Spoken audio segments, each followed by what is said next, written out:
if you have a high-end budget, you're probably looking for a high-end gaming PC that can deliver excellent performance at 4K and 1440p, but the PC build that I'm going to talk about today is to play at 4K and also for productivity work. So if you're a professional or you want to become one with productivity apps such as Adobe Premiere, this video is going to be also for you because it's not only for gaming but also for multitasking.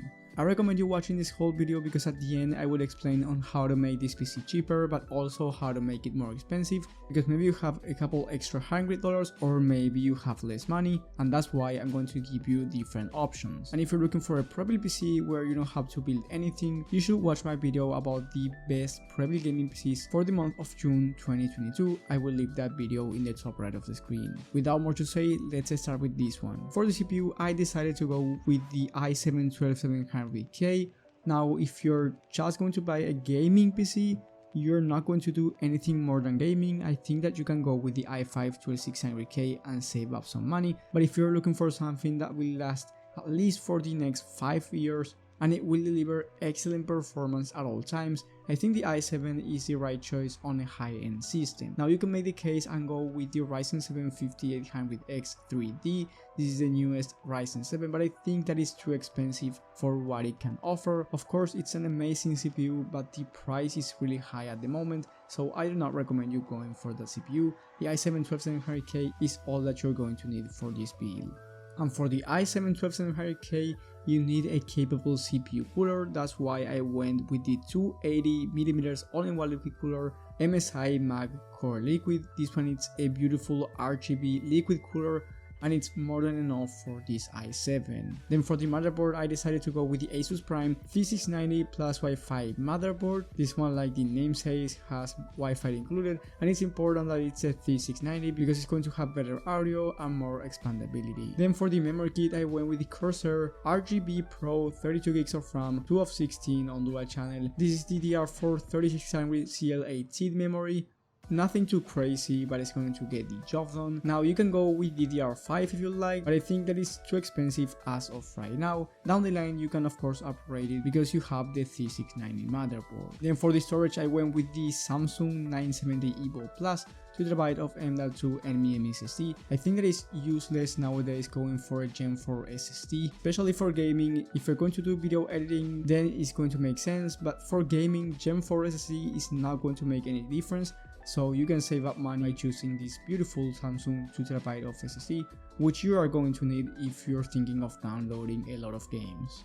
Then for the graphics card, and the most important part for this build, we got the RTX 3080 Ti. I think that is too much to go with the 3090. Yes, you're going to get higher FPS, but there's no game that the 3080 Ti cannot run even at 4K gaming. And if you're thinking of esports titles, you can basically run all of them at above 240 FPS, and I highly doubt that you can get a higher refresh rate on a 4K monitor. So a 3090, I think that is completely useless because for most users, even at 4K, you won't need anything more than the 3080. Then for the case, I went with the CORSAIR 5000D Airflow. This one is a great case, has a ton of airflow, and for this type of components you are going to need them. I also paired it with 4 fans from Cooler Master.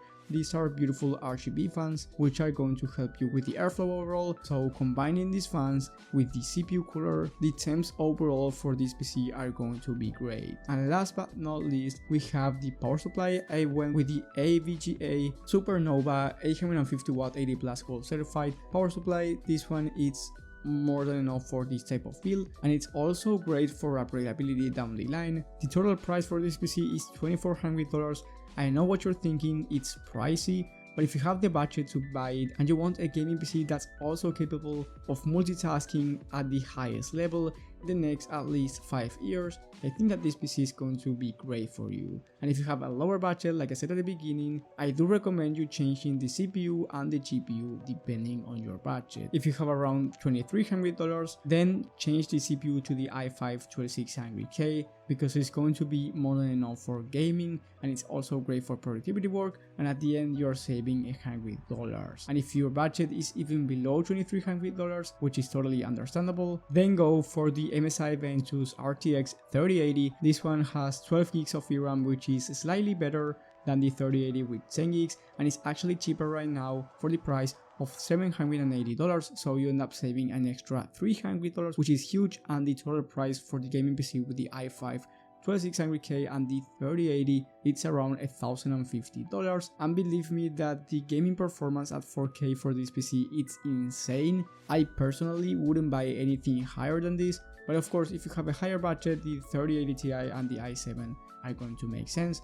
Now if you have even higher budget, you can go with the i9 12900K, which for gaming is not going to make any difference, it's only going to make a difference with productivity apps, and the same goes if you want to upgrade the GPU to, let's say, a 3090 or a 3090 Ti. You are not going to notice a difference for gaming. Of course it's going to have better performance, I'm not saying that it's not, all I'm saying is that your eyes won't notice it. So that was my whole video. If you found it helpful, leave a like and subscribe, but most importantly hit that bell button so you get notified when I upload this type of content, which I do from 3 to 5 times a week. Thank you guys for watching, thank you for the support, and I will see you on the next one.